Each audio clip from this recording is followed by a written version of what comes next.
Consejos sabios en tiempos necios. Conduce el pastor Esteban Galvez. Bien, estamos en una nueva entrevista en este programa llamado Consejos Sabios en Tiempos Necios, y hoy tengo el agrado de entrevistar a uno de los pastores que ha influenciado en lo personal mi vida, mi ministerio, que también ha sido de gran ayuda a otros hermanos acá en Chile. Es el pastor Alexander León, ya en nuestra tercera entrevista de este programa que, si bien tiene una publicación no tan seguida, no es lo que busca el programa, sino que más bien es la voluntad del Señor ir entrevistando a distintos hermanos, pastores, en el tiempo del Señor, y en realidad la idea es que la profundidad y la ayuda que viene de la Escritura, ¿verdad? Y la profundidad de la Escritura sea plasmada más allá de la regularidad del programa. Por lo mismo, es nuestro tercer programa, y está ahora invitado nuestro pastor Alexander León. Un poco de- del pastor podemos decir que es pastor de la Iglesia Bautista Reformada en Los Lagos, una iglesia que está ubicada en Costa Rica. Es esposo y padre, y además autor de un blog que tal vez algunos han seguido por ahí, que se llama Libertando a los Cautivos, ahí en la web. Y a través de este ministerio, Libertando a los Cautivos, ha ayudado a distintos hermanos, pastores, respecto de la adicción del pecado sexual. Hay un libro, tal vez igual nos va a hablar un poco más en extenso el pastor Alexander, que fue publicado hace poco, un manual, ¿sí? O librillo pequeño, pero que es de mucha ayuda para este tema tan específico que es la adicción al pecado sexual, llamado Batalla por la Pureza Sexual, que fue publicado hace bastante poco, pastor, ahí nos puede ayudar por la editorial Clear, y que viene a condensar, por lo que puede ver, lo que ya ha hecho pastor Alexander en este ministerio durante harto tiempo. Bueno, el tema de la entrevista de hoy día es el ministerio pastoral. Tal vez, y dejamos extendida la invitación, más adelante podamos tener una entrevista también en ayuda a los varones, a los hermanos, a los pastores, del tema de la adicción a pecado sexual. Pero hoy día vamos a hablar del ministerio pastoral. Dice un autor, el ministerio pastoral es como lamer miel en un espino. Es dulce, pero a veces es sufrido, ¿verdad? Nos deleitamos muchas veces en lo que el Señor hace a través de su palabra, nos llenamos de, espiritualmente hablando, del beneficio que tienen los pastores de trabajar en ese ministerio tan especial, pero muchas veces también sentimos que estamos lamiendo esa miel en espino, en caminos que son complejos, con críticas, ¿verdad? Con la lucha con nuestro propio pecado también muchas veces, que se nos hace bastante complejo. Entonces, vamos a dar la palabra a nuestro invitado. Queremos conocerlo un poco mejor de su voz, de su boca, pastor. ¿Podría comentarnos un poco su testimonio, su vida familiar, y cómo fue que el Señor le llamó específicamente al ministerio pastoral? Sí, muchas gracias, hermano, por la invitación. Quisiera empezar por corregir la información un poquito. Mi blog personal, lo tengo desde el año 2009, se llama elcaminoangosto.org. Ese es el blog donde publico material, sobre todo evangelístico y así.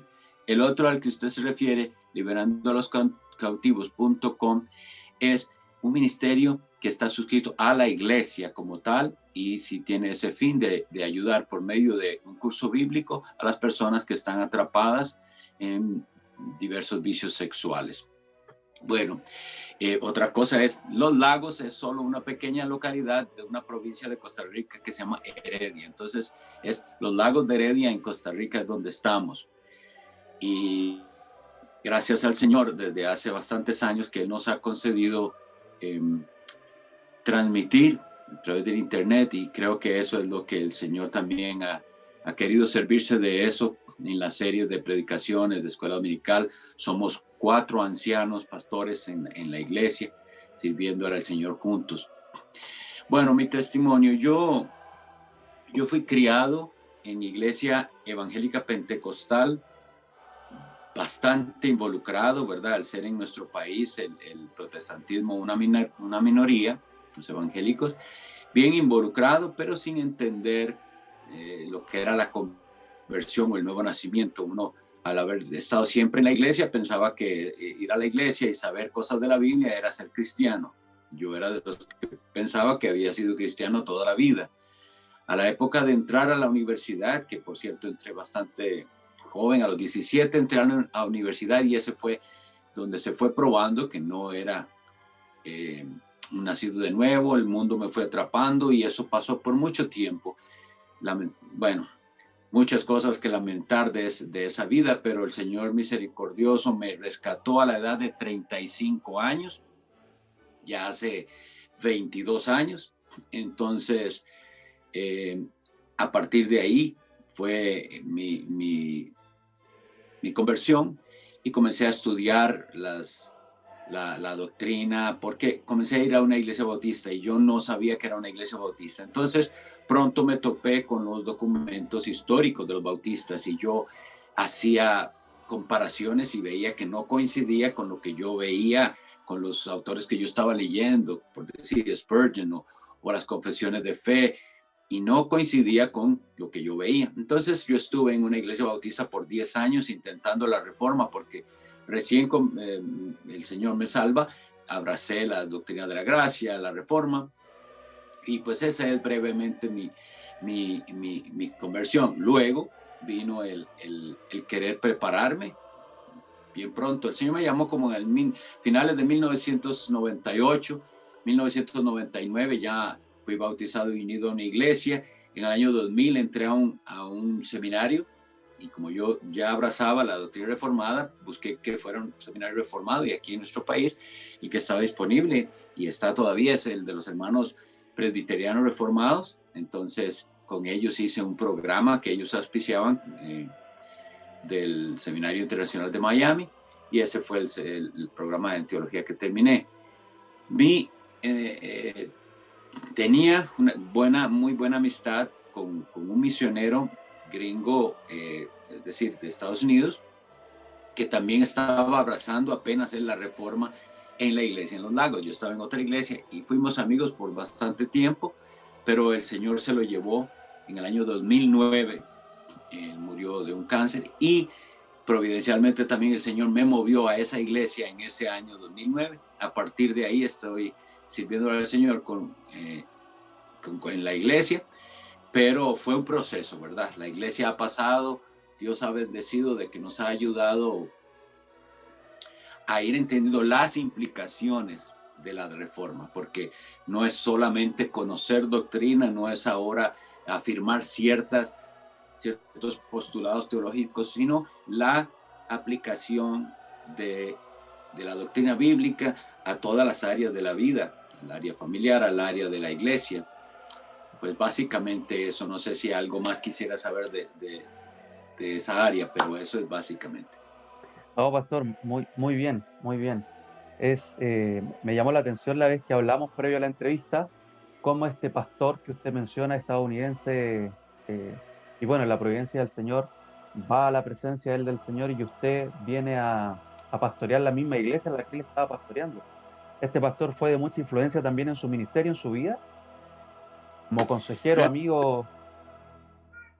Realmente lo que sucedió es que él llegó al seminario donde yo estaba estudiando, porque él también estaba en ese momento abrazando la doctrina de la gracia, leyendo Spurgeon, etc. Entonces, y él era un misionero bautista, y él y yo éramos los dos únicos bautistas en un seminario presbiteriano. Entonces eso nos hizo tener amistad.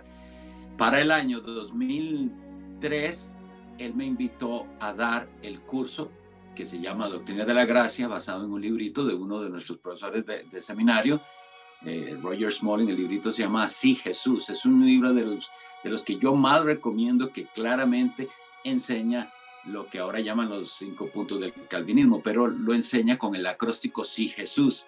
Okay. Entonces, todavía en el año 2003, imagínense, fui yo a enseñar ese curso allá, pero nunca pensaba ni tenía intenciones. En aquel momento mi deseo era trabajar en la reforma de la iglesia en la que yo estaba, pero lamentablemente en una iglesia donde el liderazgo no tenga la humildad de de revisar si hay cosas que deben ser cambiadas, nunca se va a lograr la reforma. Entonces, eventualmente, cuando ya el pastor Henning tenía un cáncer muy avanzado y regresaba a Estados Unidos, eso fue en enero del 2009, me reuní yo con él y todavía para eso no sabía yo que el Señor me iba a mover. Yo todavía estaba en la iglesia a la que pertenecía. Fue algo muy providencial que el Señor casi que me sacó a trabajar con los hermanos que ahí quedaban, que ahí había varios, digamos que en funciones de liderazgo, pero sin nada formalmente. Y el hermano que había estado ayudando como lo que se llamaba antes copastor, ¿verdad? Aunque ya el pastor Henning había intentado enseñar a la iglesia de que no había ese título, sino que era un pastor igual que él. Entonces, poco a poco la iglesia fue entendiendo eso y eventualmente fuimos ordenados, de los que estábamos sirviendo ahí, 4 ancianos pastores. Sí, bueno, mencionaba usted este oficio, comillas grandes, de copastor, cuando se entiende un poco de manera fuera de la escritura muchas veces el ministerio pastoral y otros oficios que claro, a lo mejor el título no lo tienen, pero en la práctica empieza a suceder. Y la idea de la entrevista ahora es hablar acerca del ministerio pastoral. Otro de los oficios que en la práctica se empieza a ejecutar, pasa mucho acá, no sé si ocurre también allá, es que está el cuerpo de pastores y de ancianos que son distintos, y además el cuerpo de diáconos son diferentes. Entonces, pastor, la primera pregunta, entrando al tema de la entrevista, ahora es respecto al ministerio pastoral. ¿Qué es el ministerio pastoral? ¿Es un oficio distinto a lo que son los obispos, a lo que son los ancianos, a lo que son incluso los presbíteros? ¿Qué es lo más básico del ministerio pastoral, pastor? ¿Cómo podría Bien, ayudarnos ahí? las confesiones reformadas, las confesiones de fe que surgen de la reforma protestante, reconocen en la iglesia del Señor dos oficios, solamente ancianos y diáconos. Ahora, las labores de los ancianos han hecho que algunos dentro del campo reformado, no solo los presbiterianos, sino incluso algunos bautistas reformados, reconocen dentro de los ancianos dos oficios. Es como, ellos dicen, no, es un oficio con 2 labores, pero prácticamente es como si estuvieran añadiendo un oficio más. Entonces ellos dicen, dentro de los ancianos no todos son pastores, sino que son pastores los que se dedican a la predicación y a la enseñanza, y esos deberían estar usualmente a tiempo completo. Esa es la posición de algunos. Pero si nosotros comparamos lo que la Sagrada Escritura dice, esos títulos, ancianos, obispos, presbíteros y pastores, se usan indistintamente. Por ejemplo, en Hechos 20:28, nosotros leemos que Pablo le dice a los ancianos de Éfeso, dice, por tanto, mirad por vosotros mismos y por todo el rebaño, en que el Espíritu Santo os ha puesto por obispos. Es decir, ahí está equiparando ancianos con obispos. Cuando nosotros vamos a la primera carta a Timoteo, capítulo 3, vemos los requisitos dice, si alguno anhela obispado, pero coincide con lo que él llama ancianos en Tito. Y luego, el apóstol Pedro, en 1 Pedro 5:2, habla de apacentar la grey del Señor. Y apacentar es la labor del pastor que alimenta y cuida a las ovejas. Entonces, vemos que lo más bíblico es entender que el oficio de anciano es uno y que incluye las tareas de obispo, que realmente el origen de la palabra griega habla de alguien que está supervisando, de que alguien está vigilante sobre las ovejas, obispo, y también pastor, alguien que las alimenta y que las cuida, y alguien que ejerce el gobierno de la iglesia, porque también habla la Biblia, los ancianos que gobiernan bien, se refiere Pablo a Timoteo. Entonces, todas esas tareas están dentro de un mismo oficio que nosotros llamamos el oficio pastoral. Ujú. Perfecto, perfecto. Sí, bueno, yo entiendo a veces iglesias que hacen estas distinciones porque les es más práctico, pero sin duda, tal cual usted menciona, la palabra es la que, o sea, lo bueno siempre va a ser lo que la palabra enseña, ¿cierto? No lo que nosotros pensemos que va a ser bien, aunque tengamos una muy buena intención. Y volviendo al ministerio En cu- pastoral, sí, adelante, adelante, pastor. no, decía que en cuanto a esto, lo importante es no, porque digamos, en el caso de estos hermanos que tienen, es realmente una leve diferencia, porque los hermanos presbiterianos hacen la diferencia entre ancianos gobernantes y ancianos pastores, es decir, los que enseñan y los que están, pero esa es una diferencia. La otra cosa que sí es más grave que se da dentro del evangelicalismo es otros títulos que no provienen de la escritura con labores a las cuales ellos dan menos requisitos de los que el Señor pide. Por ejemplo, gente en el liderazgo, el título, por ejemplo, pastor de jóvenes. Entonces, Ujú, para pastor de jóvenes no parecen tomar en cuenta las características que el Señor, por medio de Pablo, expresa en 1 Timoteo 3 y Tito 1, porque es un pastor de jóvenes y buscan en ese líder de los jóvenes que primeramente no es un, un cargo bíblico. El que pastorea jóvenes tiene que ser el mismo que pastorea ancianos y niños y todos en la iglesia. No hay esa distinción en la Biblia, pero se buscan otras cosas. Y con esto mm, vemos que se van apartando entonces de ese modelo sencillo de la escritura en el cual toda la congregación es una congregación de hermanos. No hay realmente unas jerarquías como las tiene el catolicismo romano. Pero dentro de los hermanos, el Señor otorga ciertos dones a algunos para guiar a los demás, para cuidarlos y enseñarlos. Otras cosas, aparte de eso, complican la administración sana de la iglesia, porque surgen más y más títulos y posiciones que no ayudan en una correcta administración de la iglesia, sino que la hacen más parecida a otra cosa que no es la iglesia del Señor. yo también recuerdo Quisiera leer un el título de momento, pastor de dice pastor. Adelante, la confesión, adelante, pastor, adelante. sí, la confesión de Londres, en la confesión de Londres, la segunda confesión, que es la que abrazamos los bautistas reformados, capítulo 26 y párrafo 9 dice, siendo la obra de los pastores atender constantemente al servicio de Cristo en sus iglesias, en el ministerio de la palabra y en la oración, velando por las almas como aquellos que han de dar cuenta a Él. Y nos refiere a Hechos capítulo 6, que es cuando los apóstoles dicen que la principal tarea de ellos, la principal tarea debía ser dedicarse a la palabra y a la oración, y para eso fue necesario nombrar diácono.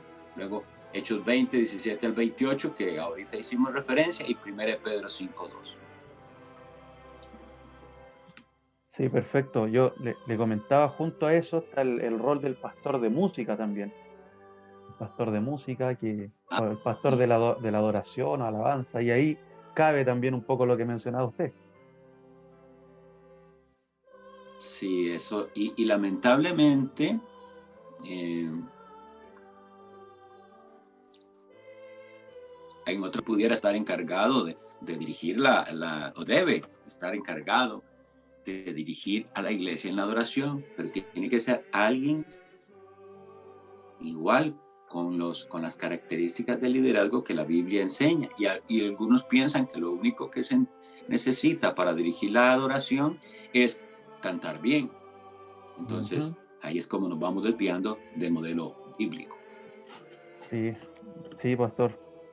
Bueno, ya definiendo entonces el ministerio pastoral, tal cual usted lo menciona, en resumen, ¿cuáles son las tareas que tiene un pastor? ¿Sí? ¿Cuáles son sus principales responsabilidades de cara al Señor y que desarrolla dentro de la iglesia? Bueno, esto que leímos de la confesión nos lo resume bastante bien. Es un velar por las almas.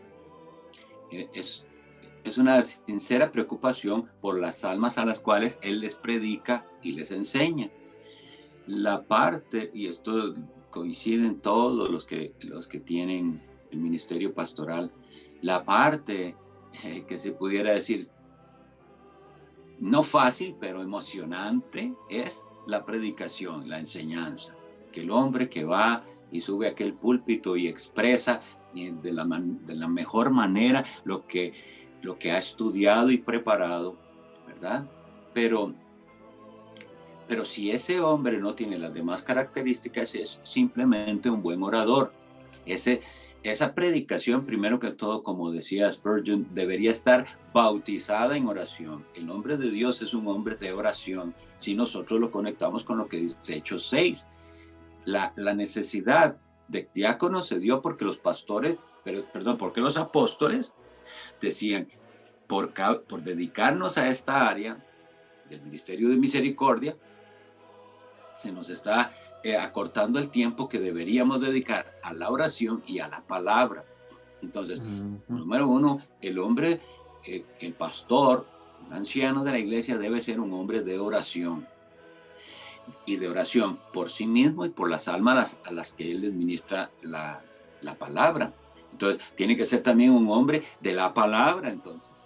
Tiene que conocer la Biblia, profundizar en ella y constantemente estar aprendiendo de ella. No hay tal como lo que algunos piensan, que fueron a un curso o terminaron su grado de teología y ya aprendieron lo necesario y ahora van a ejercer. La actitud del hombre de Dios es seguir sumergiéndose en la palabra de Dios para ser guiado por la palabra de Dios, porque ese es el instrumento con el cual él va a alimentar las ovejas que Dios le ha dado.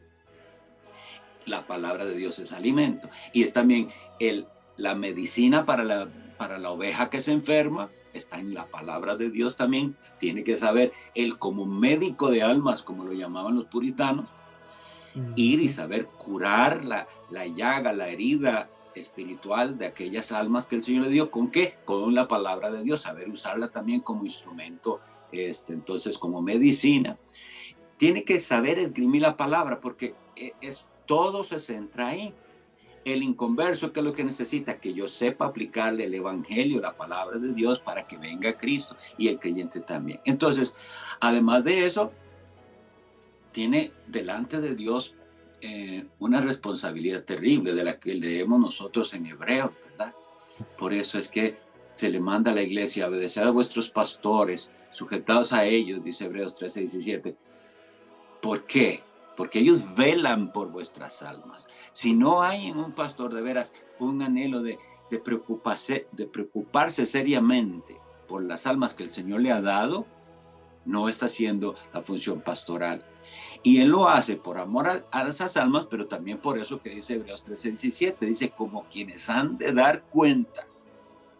Así que la tarea es muy solemne, es darle cuenta a Dios de si he hecho lo que se me ordenó, de cuidar esas ovejas, de alimentarlas, y también la labor evangelística que hay que hacer.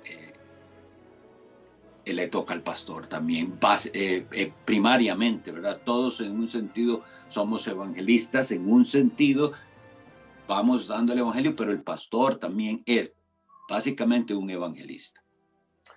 Amén. Sí, bueno, usted decía esa terrible realidad de que vamos a dar cuenta.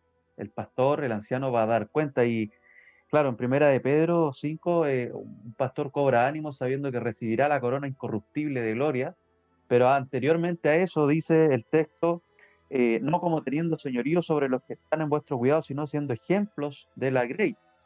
Y cuando aparezca entonces el príncipe de los pastores, es decir, luego de ser ejemplo, no teniendo señorío, o sea, hay un montón de cosas que el pastor debe hacer y otras que no debe hacer.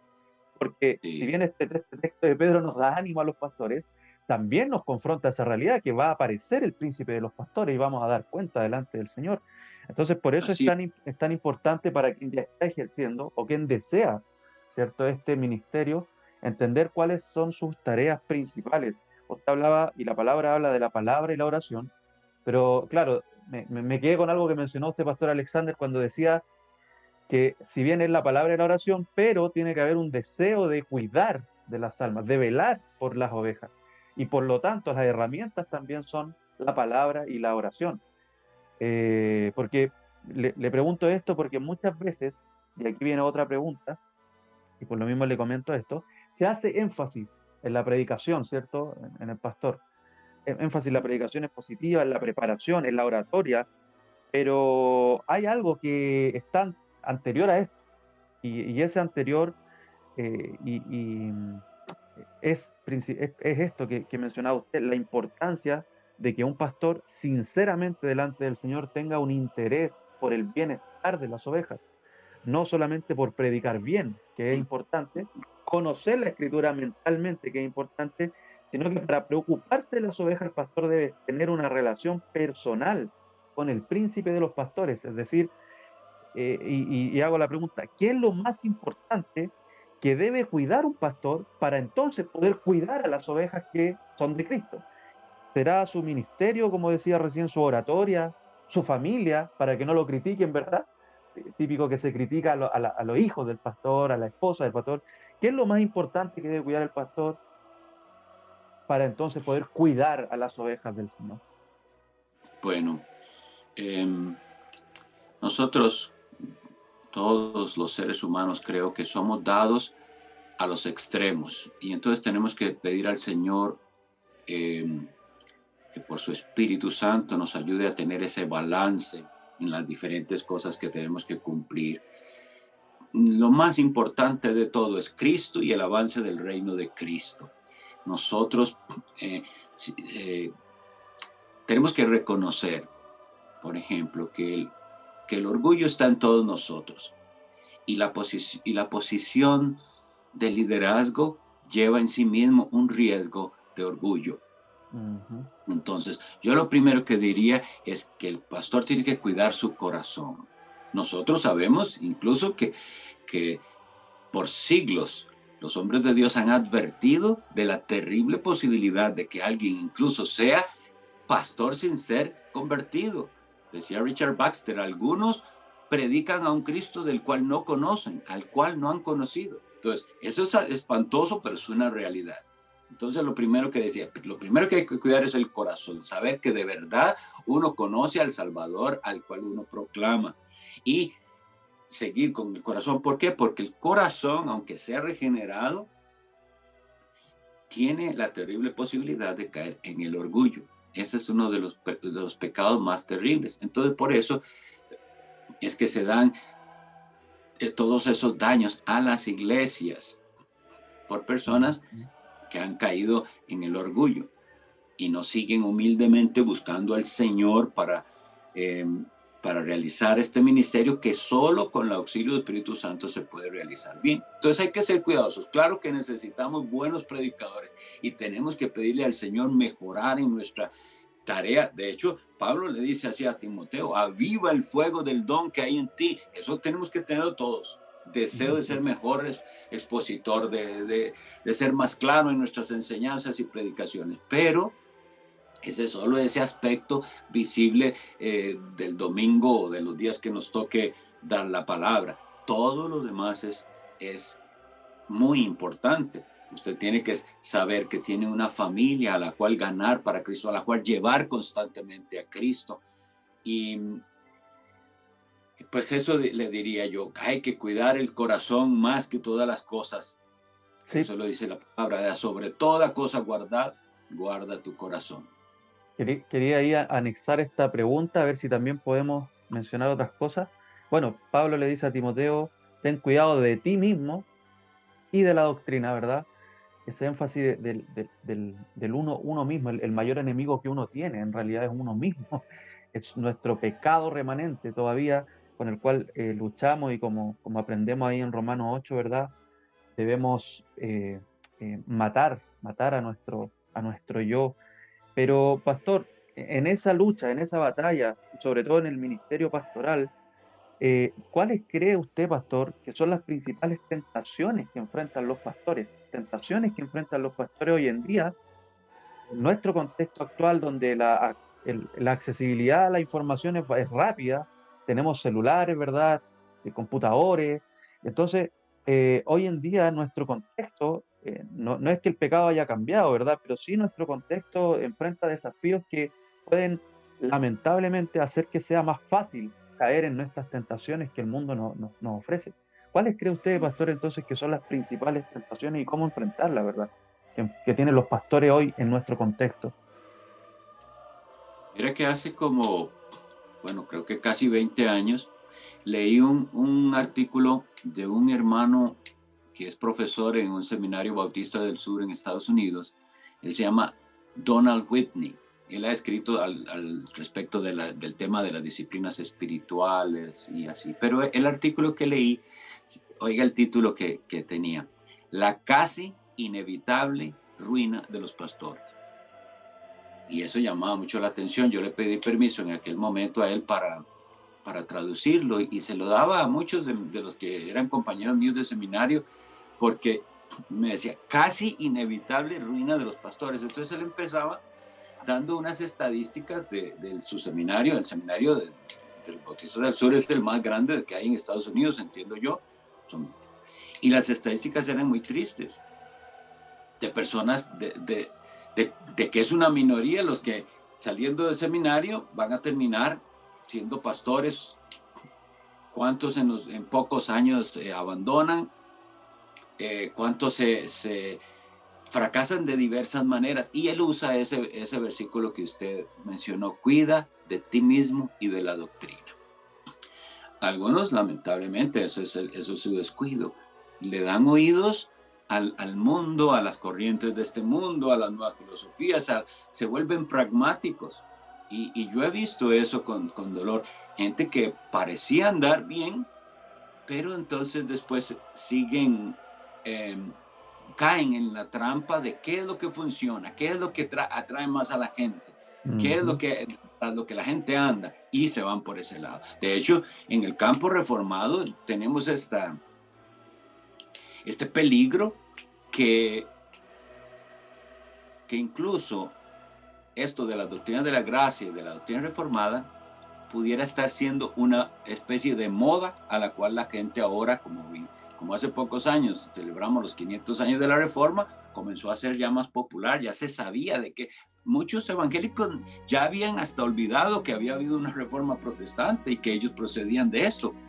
Pero como ahora se hizo un poquito más popular y hay hombres pues reconocidos y famosos que abrazan esta teología llamada calvinista en algunas veces, pues entonces esa puede ser la razón, y algunos pragmáticamente van donde según lo que está funcionando. Entonces tenemos que ser cuidadosos con eso. ¿Cuál es nuestra motivación? ¿De verdad estamos llamados a ser fieles a Cristo y a cuidar el rebaño que Él nos dio? No necesariamente a ser populares. Y de hecho, el que verdaderamente quiere ser fiel a la Escritura nunca va a ser popular en el sentido, ¿verdad?, amplio. Tenemos que ser bien cuidadosos, pero en ese escrito, ojalá se lo recomiendo a todos los que sean pastores o pretendan llegar a serlo, buscarlo, y si quieren yo se los puedo mandar, pero habla muy claramente de cuáles son. Algunos, claro, sabemos de las tendencias terribles de pecados de inmoralidad, lo cual descalifica al predicador. Yo quisiera ser muy enfático en eso, porque usted sabe que una de las cosas en las que le sirvo al Señor es eso, un ministerio que ayuda a las personas que están atrapadas en pecados sexuales a vencer y así. Pero debemos entender que una de las características de un hombre para que le sirva al Señor en el ministerio pastoral es marido de una sola mujer, lo cual quiere decir, en el sentido original del término, que tiene que ser un hombre de una mujer. No puede ser un hombre que es dominado de la lujuria de los ojos. Entonces, yo pienso que están siendo algunos muy descuidados en cuanto a esto, y se oye de un pastor que cae en adulterio o en algún pecado de inmoralidad, y después de unos meses otra vez está de pastor. Ese pecado descalifica a un hombre para el oficio pastoral. Sí, el Señor perdona y sí hay restauración, pero ese tipo de pecado descalifica. Si eso lo entienden los pastores, se cuidarán mucho más. Yo quiero ser enfático, eso no puede ser que se tolere ese pecado, igual como las demás cosas. Ahí dice, si alguien se notó que es que cayó en un fraude, que hizo algo, claro que no le van a tener confianza. Puede que lo perdonen, pero ya no le ponen la tarea a esa persona, digamos, un diácono, de llevar las cuentas porque tomó del dinero. Eso ya lo descalifica. Así debemos entender esto, cuán serio es. Entonces, la vida de pureza sexual de un pastor es importantísima. Lo otro es, sí, claro, tenemos muchas, en el mundo que vivimos, muchos tropiezos porque Satanás se ha encargado de llamar nuestra atención con tanto entretenimiento, con tantas redes sociales, y a veces cosas que en sí mismas no son malas, pero que tenemos que ser muy cuidadosos en el uso del tiempo, porque en lo que usted ve va bajando con su dedo, con su mouse, a ver noticias y más cosas, y cuando usted ve se le fue el tiempo en eso. Nosotros tenemos que redimir el tiempo. Muchos, Amén. Creo que es la situación de muchos hoy en día, sobre todo en Latinoamérica, que nos dedicamos al ministerio pastoral, no podemos dedicarnos 100%, todavía tenemos que tener alguna actividad para procurar sustento a nuestras familias. Así que hay que rendir muy bien el tiempo, no hay que desperdiciarlo en cosas vanas. En estos, de verdad, hace muchos años yo dejé de ver televisión y por otras causas, porque había luchado en el pasado con el pecado de la lujuria, y una de las amputaciones que dice no ver nada que incite a eso, y usted sabe que en la televisión hasta los anuncios comerciales pueden ser de tropiezo. Entonces, esa fue la razón en la que hace muchos años yo me aparté de lo que fue televisión. Pero hoy en día yo le digo, yo ya sinceramente no sé a qué hora o en qué momento es que la gente tiene tiempo de ver televisión. Habiendo tanto que hacer, siendo tanta la tarea pastoral. Eso es lo que yo veo. Yo no veo cómo seamos sensatos en eso, porque el uso del tiempo es una de las cosas que yo le diría a la gente. Hay que redimirlo. Sí, bien. El ejemplo ahí de David, ¿verdad? En vez de ir a la batalla, utilizando bien su tiempo, se quedó en su palacio, y sabemos cómo terminó con un adulterio y un asesinato. Y claro, creo que hoy día, como usted decía, Satanás se ha encargado de llenarnos de distracciones. Y nosotros, sin darnos cuenta, muchas veces nos dejamos llevar por lo sensitivo, lo que nos hace sentir bien, apartarnos un rato de tanta carga muchas veces y ponernos a ver una película. Y ahí también hay un riesgo, y ahí quería hacerle esa pregunta, pastor. ¿Hasta qué punto la predicación es importante, la oración, la consejería? Estamos inmersos en el ministerio, pero ¿cuándo es bueno hacer una pausa y abrir los ojos y decir, oye, yo estoy en el ministerio por el activismo o porque amo al Señor? Eso es ese autoexamen, ¿verdad? Que muchas veces la rueda del ministerio nos come, ¿sí? El mismo ministerio pasa a ser una especie de distracción incluso para nuestra vida espiritual. Esto porque estoy leyendo un libro, se llama El enfriamiento espiritual, y el ministerio puede incluso ser algo que nos lleve a la actividad, pero a apartar nuestro corazón del Señor. ¿Ese es un riesgo, pastor, en el ministerio pastoral también? Sí, yo vuelvo a esto, hermano, que le decía que el hombre de Dios, el pastor, debe ser un hombre de oración, porque eso es lo que nosotros leemos. Los grandes hombres de Dios, lo que llamamos nosotros grandes hombres de Dios, fueron fieles a la palabra de Dios. Y si usted estudia sus biografías, ellos eran hombres de oración. A mí, hace muchos años, llegó a mí un pequeño librito de un pastor metodista que se llama M. Bounds, o Ian Bounds, así en inglés, y se llamaba Poder por la Oración. Después me di cuenta que este hombre escribió mucho sobre la oración. El que yo me leí, ese es pequeñito, pero tiene otro que se llama Púlpitos Poderosos en la oración.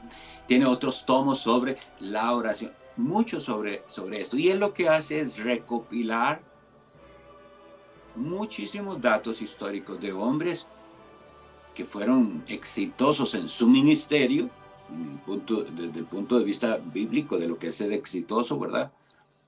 Y fueron todos hombres de oración.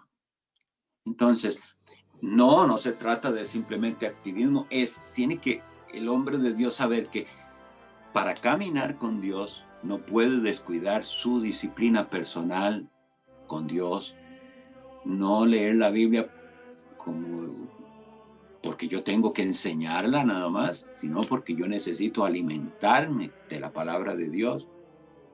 No orar solamente porque tengo una lista de peticiones que me han pasado los hermanos de cosas por las cuales quiere que ore, sino que yo necesito orar por mí mismo, por mi alma. Necesito esos espacios de comunión con Cristo. Esto para mí es algo de lo cual tenemos que estar muy alerta. Amén, amén, pastor. Es poner el corazón y no solamente la mente también. ¿Sí? A veces hacemos esa distinción. Y recomiendo eso, hermano. Si pueden, los que escuchen, ese autor, E.M. Bounds, que como digo fue un pastor metodista del siglo XIX, es excelente. Y en cierta ocasión escuché, creo que fue a Paul Washer, también decir que este autor no solo escribió sobre la oración, sino que él mismo era un hombre de oración. Y eso también me llegó porque es la realidad. Podemos hablar de algo y decirle a otro cómo hacer algo y nosotros mismos no estarlo haciendo. Entonces eso es bien importante. Sí, hay un el libro bien conocido de él, El Predicador y la Oración. Y sí, es bastante bueno, pastor, y muchas gracias por esa referencia. Pastor, entrando un poco a la relación del pastor entonces con su familia y con la iglesia en el sentido práctico, pregunto, ¿la esposa del pastor no es pastora? Más allá de que algunos digan Raquel apacentaba las ovejas de su padre y era pastora, ¿verdad? No es pastora, el ministerio pastoral está entregado al rol, bueno, al hombre, ¿sí? Que tiene un rol además de liderazgo, pero la esposa del pastor tiene algún llamado específico para ser esposa de pastor, entendiendo que de cara a la iglesia es una hermana, ¿cierto? Un miembro de la congregación, madre, si hay hijos, por supuesto, de estos niños y tiene un llamado a atender a estos pequeños, pero ella tiene, por ser esposa del pastor, una responsabilidad distinta también. ¿Hay algún consejo que usted también quiera darle a ella, que por lo general están solas, ¿cierto? O tienen que apoyar a su esposo más que nada en la soledad cuando él sale, cuando él está preparando sus sermones, cuando él está apartándose incluso para poder desarrollar su ministerio? Bueno, hermano, yo no veo en las Sagradas Escrituras que hable específicamente de funciones para la esposa de un pastor.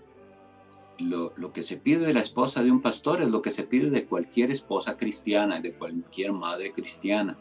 Ahora, alguien pudiera decir que debería verse en su esposa, en la esposa del pastor y en sus hijos, la idoneidad del siervo de Dios. Si él ha podido hacer un liderazgo amoroso, eficiente. Sin embargo, yo lo que le decía, ¿verdad? A veces somos dados a los extremos que no son bíblicos, y yo digo a cualquier hombre de Dios que puede que no tenga una esposa tan involucrada como él desea, puede que, bueno, mientras ella no le sea obstáculo para servir al Señor, diga gracias Señor y haga lo que debe hacer. Sí, yo veo que hay grados de hermanas, esposas de pastores involucradas, más deseosas de, bueno, y debemos decir amén, pero como le digo, como no hay algo, no debemos hacer de eso un obstáculo para el servicio del Señor. Otra cosa que quisiera recomendar, porque sí se da eso que usted dice, que hay una carga en las esposas de los pastores, tal vez por eso, por lo que la gente espera de ellas. Hay un librito del pastor Albert N. Martin que, que él hizo específicamente para las esposas de los pastores. Es pequeñito y ojalá lo puedan leer las esposas de los pastores y tener paz y saber que les sirven al Señor y que hacen un gran servicio aliviando la carga de sus esposos en el hogar. Ujú. Bien. Sí, bueno, también ocurre harto que se da ese ministerio no de pastora, pero sí de maestras, mal utilizando, creo yo, a Tito, ¿verdad? Cuando ella debe ser ejemplo a las menores, ¿cierto? Aprenda de las mayores. Y claro, ahí se aprenda como maestras del bien. Se ha dado para ministerios grandes de mujeres predicadoras, conferencistas, cosa que, bueno, tal vez también a veces eso ayuda a que la iglesia tenga una carga entonces con la esposa de su pastor de su iglesia local, de, de una realidad que es distinta incluso a estas grandes, comillas, mujeres predicadoras, que no necesariamente toda mujer esposa de pastor debiese seguir ese ejemplo, pero la iglesia empieza a cargar, como usted decía, y creo que es bueno entender eso. Que la iglesia no, o sea, la esposa del pastor no es pastora, no debe necesariamente ser una maestra de la congregación, es una hermana más, ¿cierto? Un miembro más de la congregación que está sirviendo al Señor, ayudando a aliviar las cargas de su esposo. Pastor, y como iglesia y la relación pastor-iglesia, eh, tengo una pregunta que me gustaría ver qué piensa usted y cómo lo han hecho usted allá en la iglesia de los Lagos.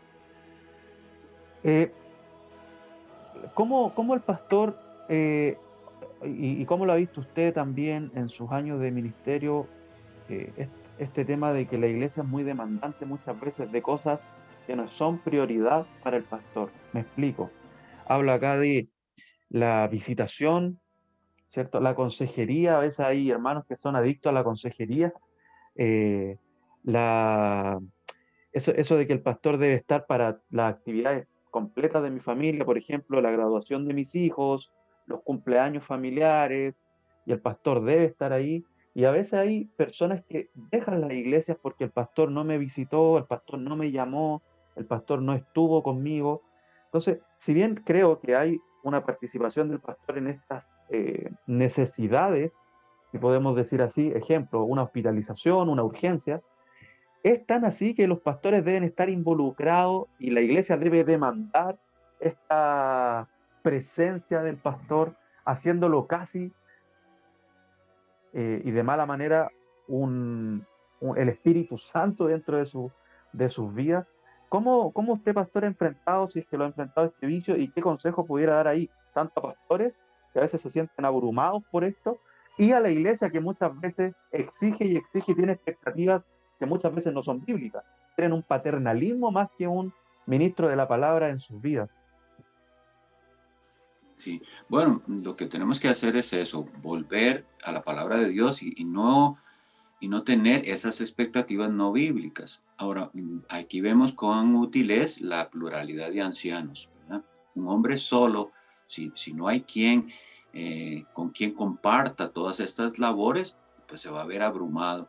Esas actividades de las que usted me habla, pues un hermano, un pastor debería querer participar del gozo de sus hermanos también. La Biblia dice que tenemos que llorar con los que lloran y gozarnos con los que se gozan y eso es lo que hacemos. Pero eh, no siempre el tiempo lo va a permitir, las obligaciones otras que hay que hacer y así. Por eso es tan bueno la pluralidad y estar de acuerdo. Eso a nosotros nos ha servido mucho y que el Señor nos ha concedido el poder repartirnos las cargas. Entonces, cuando hay una necesidad, cuando hay un evento, pues que alguno de los hermanos esté presente es suficiente. No tienen que estar todos los pastores.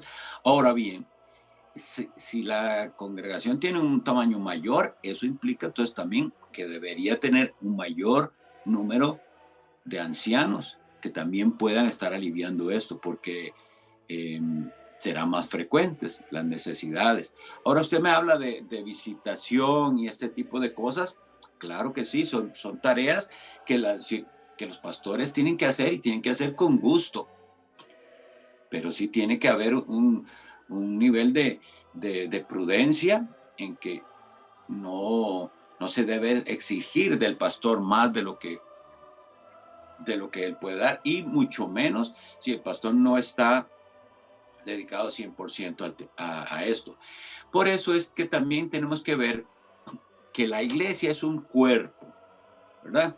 Y todos, eso es lo que nos explica el apóstol Pablo, tanto en Romanos como en Corintios, todos realizando funciones.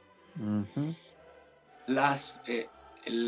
Si así fuera, hay un gran alivio, porque no todas las funciones tienen que realizarlas el mismo pastor, sino que hay muchos miembros que hacen muchas otras funciones y que pueden involucrarse, porque también podemos caer, por eso insisto en que somos tan dados a los extremos.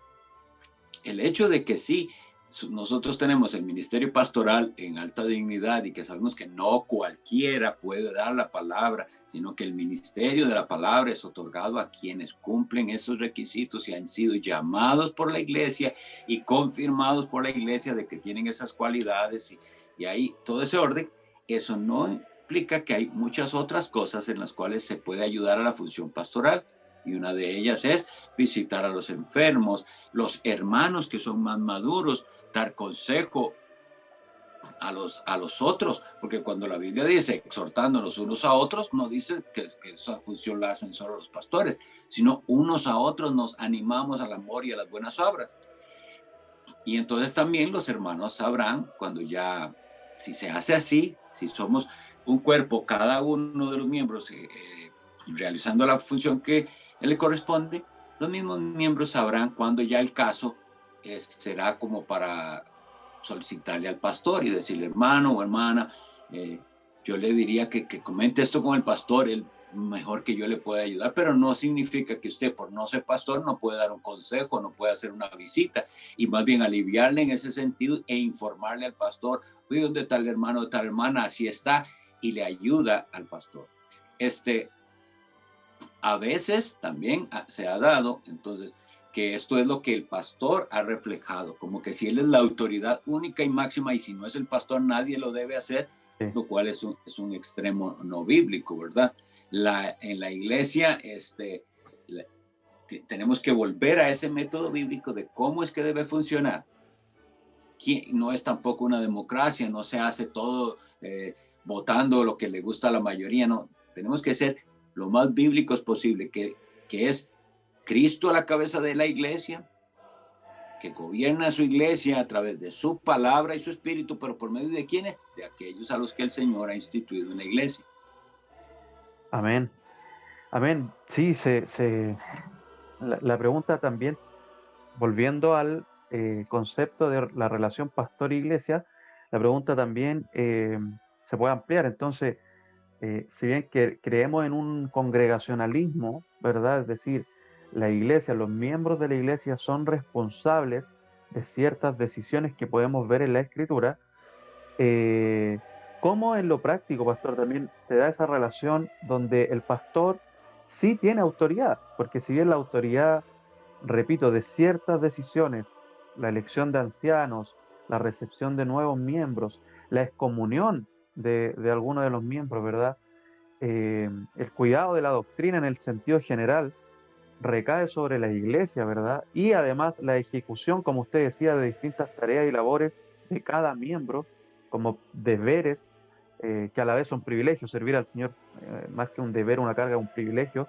Pero cómo ese congregacionalismo no debe ser llevado como un congregacionalismo total o pleno, donde el pastor pasa a ser una especie de simple adorno, ¿sí? De la estructura de la iglesia, es decir, pierde una autoridad que efectivamente, por la palabra, no por sí mismo, el pastor debe desarrollar de manera piadosa. Sí, hermano, precisamente, y todos tenemos que ir aprendiendo y madurando en esto, es el ejercicio de los dones correctamente realizado en la iglesia, ¿verdad? Bueno, primero sabemos esto. Ese versículo que habíamos citado, Hebreos 13:17, dice, obedeced a vuestros pastores. ¿Cómo es esto? Bueno, si el pastor dice algo que Dios dijo en su palabra, yo no tengo más opción que obedecerlo. Ahí está en la Biblia. Entonces, en ese sentido, los pastores gobiernan diciéndole a la iglesia, esto es lo que dice la Biblia, esto es lo que tenemos que hacer porque Dios lo dice. Y son expositores y maestros de lo que Dios ha dicho. La iglesia, ¿qué tiene que hacer? Obedecerle a los pastores que les están enseñando lo que Dios demanda de ellos. Pero habrá otras áreas en las cuales no hay esa claridad de que es realmente porque algo la Biblia lo diga. Entonces nosotros tenemos que ver, según los dones de cada uno, haber designado en la iglesia, hay quienes son más buenos para una cosa, más buenos para otra. Esas son las opiniones que entonces sí se pueden llevar a deliberar en la iglesia. Ese malentendimiento del congregacionalismo hace que algunos piensen que cualquier decisión en la iglesia hay que traerlo a votación, lo cual dificulta entonces el avance de la iglesia. Cada paso que hay que dar hay que preguntar a la congregación. No es así. La congregación ya ha elegido ancianos. Estos ancianos se supone entonces que al haber sido ordenados al ministerio, ellos son hábiles para gobernar la iglesia y ellos delegarán a hermanos capacitados ciertas tareas. No hay que estarlo preguntando todo, pero ahí es donde se ejerce la prudencia. ¿Cuán útiles son los diáconos en la iglesia? El ministerio diaconal, de hecho el apóstol dice que ganan un grado honroso, porque ellos hacen una labor importante, alivian en muchas áreas. Y los diáconos también enseñan a otros hermanos, porque usted sabe que en un sentido todos somos diáconos, ¿verdad? Sí. Esa misma palabra, diácono, es usada en el Nuevo Testamento no solo para el que tiene el oficio de diácono. Pablo asimismo se llamó en ciertos momentos Pablo, diácono de Jesucristo.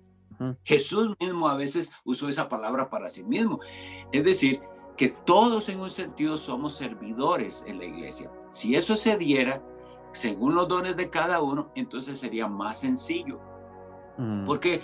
Porque sabemos que los hermanos capacitados y que tienen ciertas habilidades son los que se encargan de tal o cual cosa, para que no tengamos que los demás ocuparnos de algo de lo cual yo ni sé. A mí no me pregunten porque de eso yo no sé, dice un hermano. Bueno, pero hay otro que sí sabe de eso.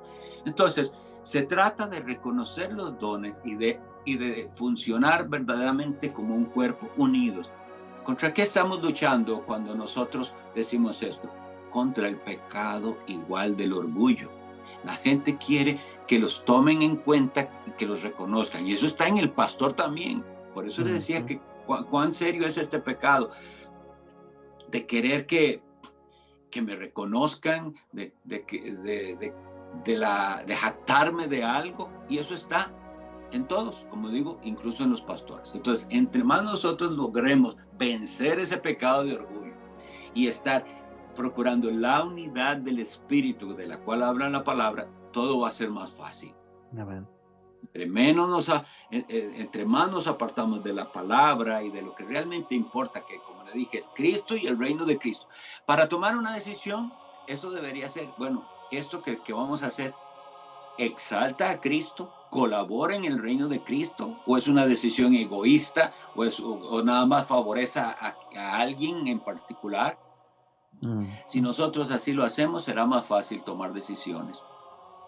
Amén. Amén. Sí, bueno, pastor decía que efectivamente los pastores gobiernan la iglesia conforme a la escritura, no tienen una autoridad per se en sí mismos, sino que es de la palabra. Pero hay a veces decisiones que ese pastor que gobierna la iglesia va a tomar que no necesariamente son pecados, pero que sí son decisiones que él debe tomar por el bien, como usted decía, por Cristo y por el avance del reino. Y puede que algún hermano no esté de acuerdo. La pregunta es, ¿ese hermano debe hacer una guerrilla interna en contra de esa decisión o debe someterse incluso aunque esa decisión no le parezca? Y este pastor me acuerdo que usaba el ejemplo de nuestros mismos hijos como padres. Saltar arriba de la cama no es pecado, pero si el papá dice deja de saltar arriba de la cama, el hijo debe obedecer no porque eso no sea pecado, sino que debe obedecer porque su papá, en el ámbito familiar, su líder, ¿verdad? su autoridad designada por Dios le está diciendo que no es lo mejor, conforme a mandatos y principios de la palabra. Y muchas veces ocurre, pastor, que los pastores nos enfrentamos a eso, a tomar decisiones que no necesariamente son claras en la escritura, sino que son de administración en algunos sentidos, de formas, cambiarnos o no de local, hacer o no hacer ciertas cosas. Y muchas veces ocurre que, claro, hay hermanos que no están de acuerdo. Es válido no estar de acuerdo y demostrar el descontento hacia los pastores muchas veces, pastor, también, o solo Mi hay que hermano, obedecer callados, porque si no voy en contra de la autoridad pastoral. bueno, cada caso habría que estudiarlo particularmente, pero sí yo veo en la escritura que causar división es uno de los pecados más serios en una iglesia. Amén. Debe haber unidad. El pastor tiene la difícil tarea de ganar corazones. Los ancianos debemos esforzarnos en ganar los corazones de los miembros de la iglesia para que ellos vean que nosotros de ninguna manera estamos buscando el bien personal o una conveniencia personal, sino el bien de la iglesia, la gloria de Cristo. Si ellos perciben esto, esto se va a minimizar, pero siempre alguien puede ponerse del lado del enemigo. Recordemos que el mismo Pedro se puso del lado de Satanás. Uh-huh. O sea, el Evangelio de Mateo capítulo 16 nos dice que así le dijo Cristo a Pedro: apártate de mí, Satanás, me eres tropiezo.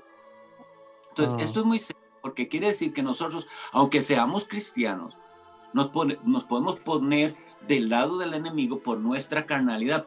Y Cristo le dice, ¿cuál es la razón? No pones la mira en las cosas de Dios, sino en las de los hombres.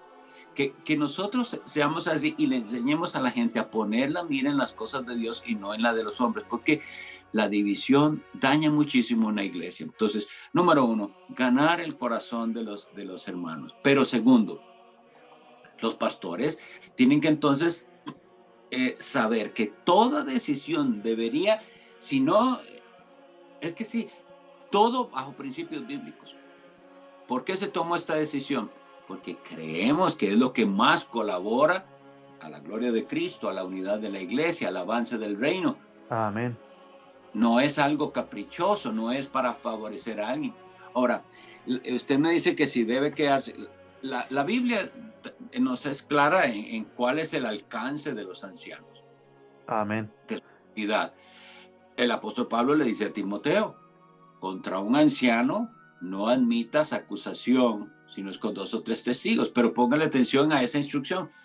Contra nadie debemos aceptar acusación sin testigos. Ese es el ejemplo desde el Antiguo Testamento. Todo Amén. es.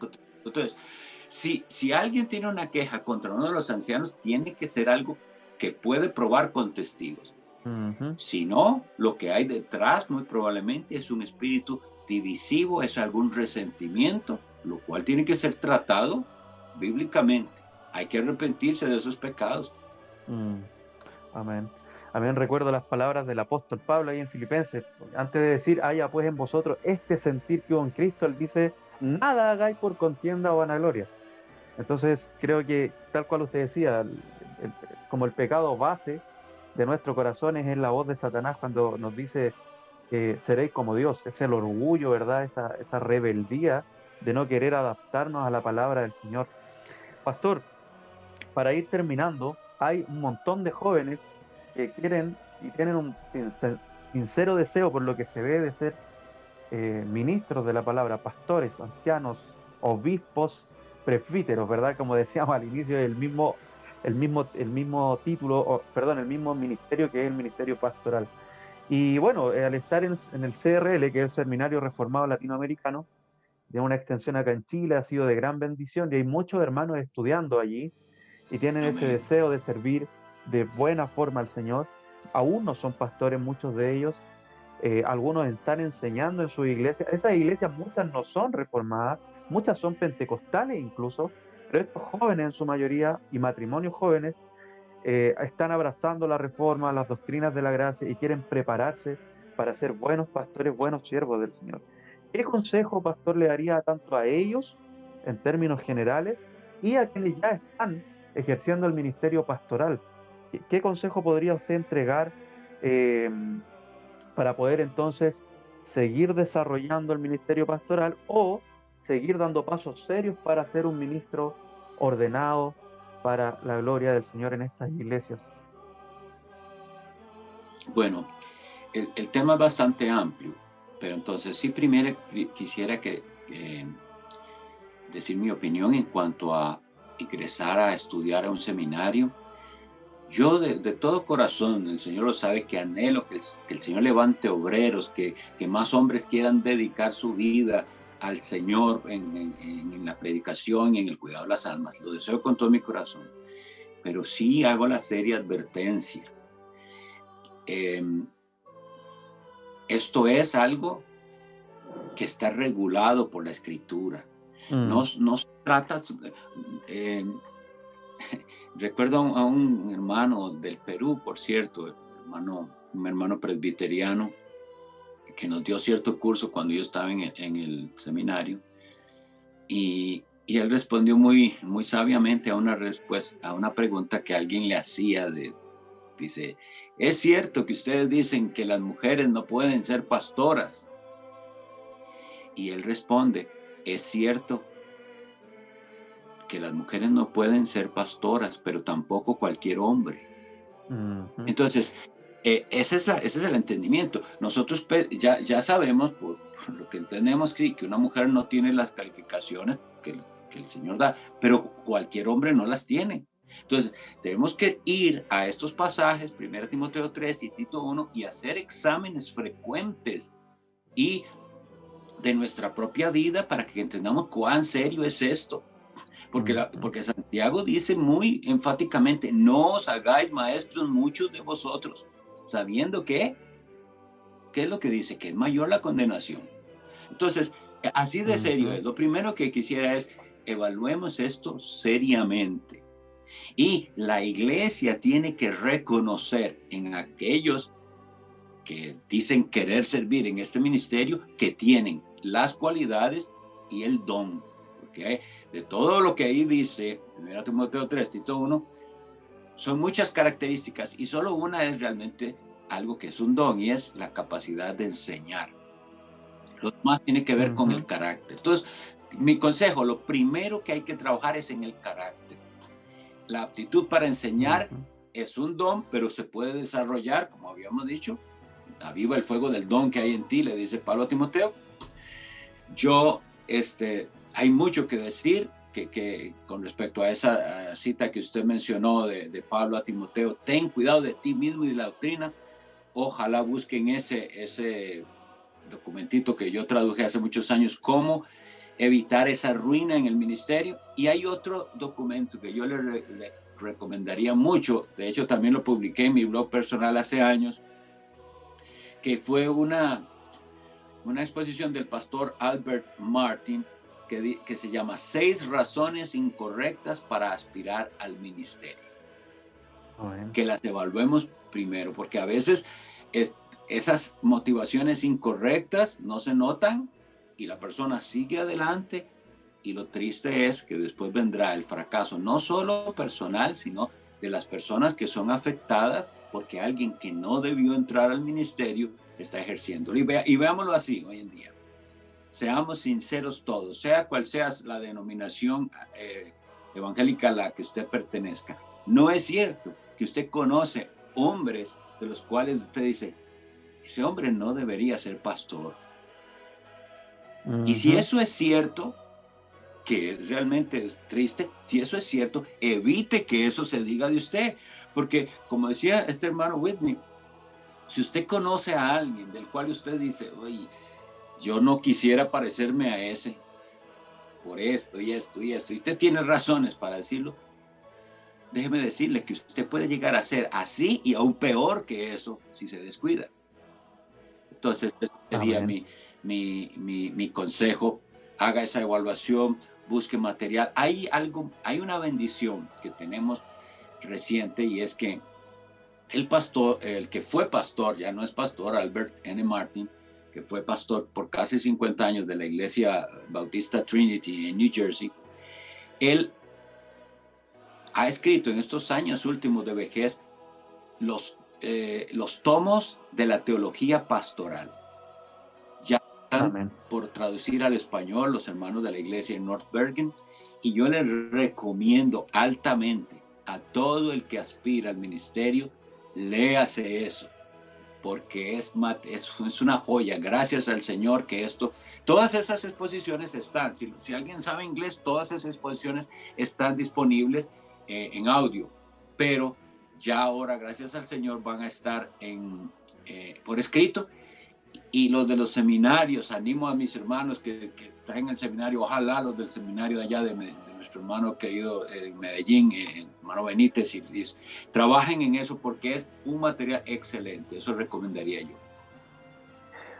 Bueno, gracias, pastor. Yo vi el material que está en inglés todavía y estoy esperando que esté en español, pero sí, son 2 tomos, si no me equivoco. El hombre de Dios. Hay un tercero, Ya. pero ya sé que están trabajando en la versión español, sí. Qué bien, hermano. Bueno, dar gracias a Dios también por los hermanos de Norbergen, pastor Eugenio Piñero y el pastor Martínez, Sí. que también han sido, y espero a ver si nos ayuda, a ver si podemos también entrevistarlos. Han sido en lo personal, y sé que algunos hermanos de acá también, de mucha bendición, de mucho ánimo acá al sur del mundo, en Chile, que estamos tan alejados, pero son hermanos que han sido de mucha bendición a nuestros ministerios. Así que a través Hombres de usted, de a ver Dios si dignos de imitar, diría yo. Eso ha sido para mí. voy a dejarles también a través de usted un saludo. Y bueno, para terminar, lo último, pastor, siempre es bueno, y no siempre, no bueno solamente, sino que es necesario y me es un deber terminar con Cristo Jesús, con nuestro amado y bendito Señor y Salvador Cristo Jesús. Y para finalizar, recordando 1 de Pedro 5, cuando se nos dice que estará, ¿cierto? Vamos a estar delante del príncipe de los pastores, que nos dará la corona incorruptible de gloria, pastor. Qué esperanza, qué consuelo y qué ánimo en la labor pastoral puede usted mencionarnos a través de nuestro bendito Señor y Salvador Jesucristo. Bueno, ahora que me está viniendo, hay algo que quería decir y no lo dije y me va a Adelante. hacer cerrar, y es, si uno quiere servir al Señor bien, uno debe ser un ganador de almas. Tantos de mis predicadores favoritos, obviamente Spurgeon de todo el mundo es favorito, pero Ian Paisley fue un predicador que yo admiré mucho, un presbiteriano de Irlanda del Norte, y él decía en forma, bueno, en uno de sus sermones, si un pastor no es ganador de almas y no es evangelista, no sirve. Y de verdad, nosotros lo que somos es ganadores de almas. Y cuando digo esto, es más amplio aún que solo la labor evangelística. Tenemos que ganar almas para Cristo, sí, dentro de los inconversos, pero tenemos que ganar las almas de aquellos a los que el Señor nos dio para pastorear. Entonces, por Cristo, que fue el que murió y derramó su sangre por las ovejas, por amor a Él, tenemos que ser, hermanos, y volver a ser ganadores de almas. Otro librito que me viene a la mente para recomendar ahora, un librito de Horacio Bonar que se llama Palabras para el ganador de almas, que es pequeñito, lo está publicando Chapel Library, excelentísimo. Que el Señor haga de todos nosotros, siervos de Cristo y pastores, ganadores de almas para su gloria. Amén, pastor. Amén. Como dice Pablo a Timoteo también, le dice, haz obra de evangelista. Y bueno, gracias, porque claro, a veces se ve solo eso en la labor de predicar a viva voz o en una campaña evangelística, sino que también, bueno, debe ser parte de todo lo que hagamos en el ministerio pastoral, la consejería. Muchas veces nos encontramos ahí que necesitamos tener ese foco de que lo que está en juego es el alma de las ovejas de Cristo. Y como usted decía, damos la honra, la gloria a Cristo, porque Él fue quien pagó, Él derramó su sangre, que es invaluable, no se compara siquiera a oro y plata, y es Él el dueño de las ovejas, que Él nos ayuda a ser dignos, ¿verdad? Y a que llegue ese glorioso día, pastor, también es mi deseo hacia usted, que el Señor nos reciba y nos diga, bien hecho, siervo fiel, sobre muy poco fuiste fiel, sobre mucho te pondré. En realidad entra el gozo de tu Señor. Amado Amén. pastor, terminamos con una oración y no sé si antes de terminar tiene algunas palabras, alguna gratitud, algún consejo, invitarnos a algo especial. Yo quiero que nos pueda mencionar en breve, pastor, este manual que ahora está escrito, que es el manual que publicó CLIR de Batalla por la Pureza Sexual. ¿Cómo conseguirlo? ¿Está de manera virtual o solamente es físico? ¿Hay que comprarlo a través de estas plataformas hoy en día? Sí, ese librito que publicó CLIR, gracias al Señor, sale ahora en un momento en el que ya el ministerio tiene pues cierta madurez. Yo trabajo ayudando en esta área desde el año 2009 y entonces con el pasar del tiempo el Señor nos ha ido corrigiendo y ayudando a comprender mejor cuál es la forma correcta de ayudar, siempre dentro del contexto de la iglesia local y bajo el pastoreo bíblico. Entonces, ese libro, sí, por ahora solo está en físico. CLIR lo vende con costo, con el envío está incluido en ese precio que sale ahí. La idea es que los pastores puedan usar ese material y ver lo que también estamos publicando. Yo recién estoy dando una vez más el curso, que son 5 semanas, ¿verdad? 5 capítulos para estudiar, y dar ese acompañamiento a las personas que están atrapadas y que han caído en la trampa de pensar que no se puede hacer nada. Ya tal vez han intentado cosas, pero no lo que la Biblia dice que debe hacerse. Entonces, pues oren por nosotros.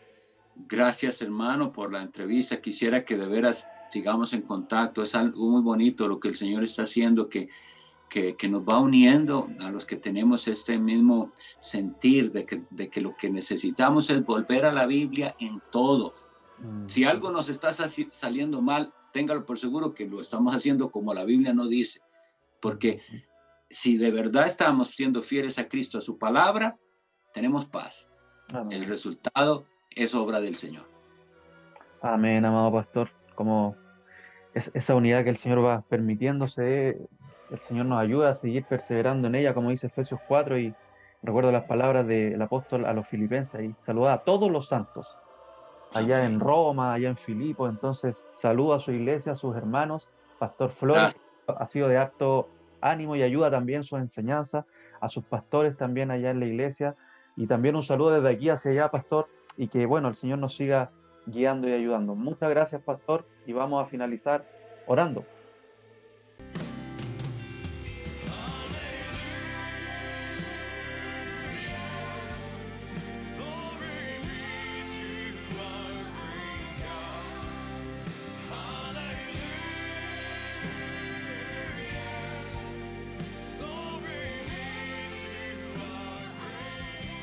Consejos sabios en tiempos necios. Conduce el pastor Esteban Galvez.